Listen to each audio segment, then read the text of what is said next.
Number 8 on the list of 18 here, not enforcing lease terms. So again, we're going back to the lease.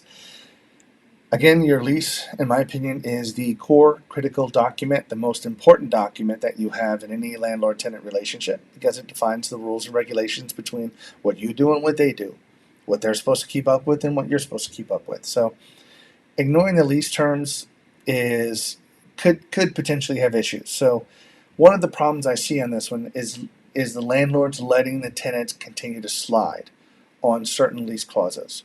It could be what we talked about earlier about the grass outside being above 6 inches. Well, what if these people don't want to cut their grass except once every month and they let it get a foot high?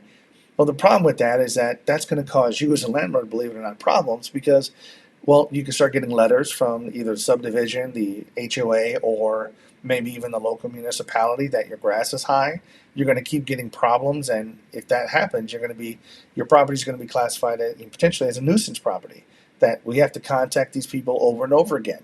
Not only that, if you let your grass grow that high, there's some other damage that keeps happening. It could potentially, I think we had that problem where it killed some of the grass because it keeps growing so high and so forth. But do not ignore your lease and your lease clauses. Enforce them. It doesn't mean that you have to nickel and dime your tenant, but I know the lease that we use does have, lots of different ways that you can make additional money as a landlord.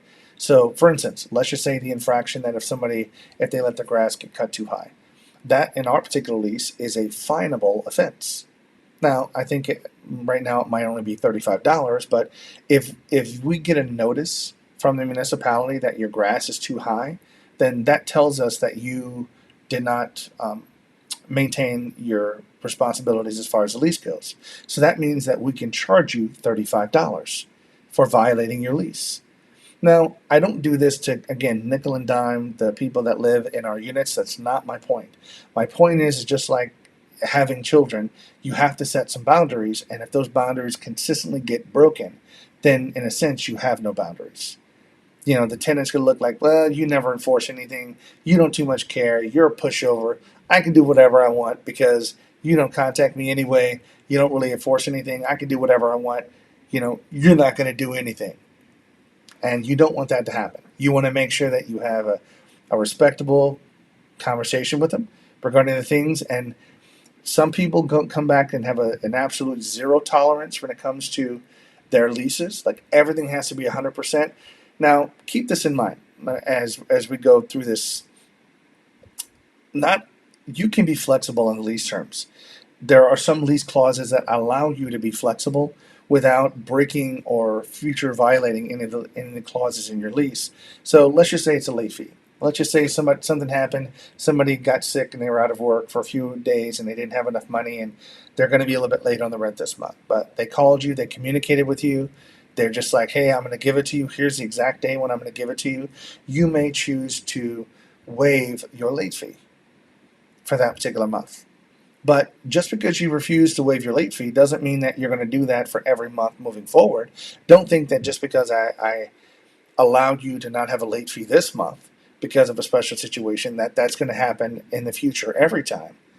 But if you constantly give in on every particular clause and don't enforce them, then your lease is not, if you don't keep your lease enforced, it's not going to be as valuable as you think it is.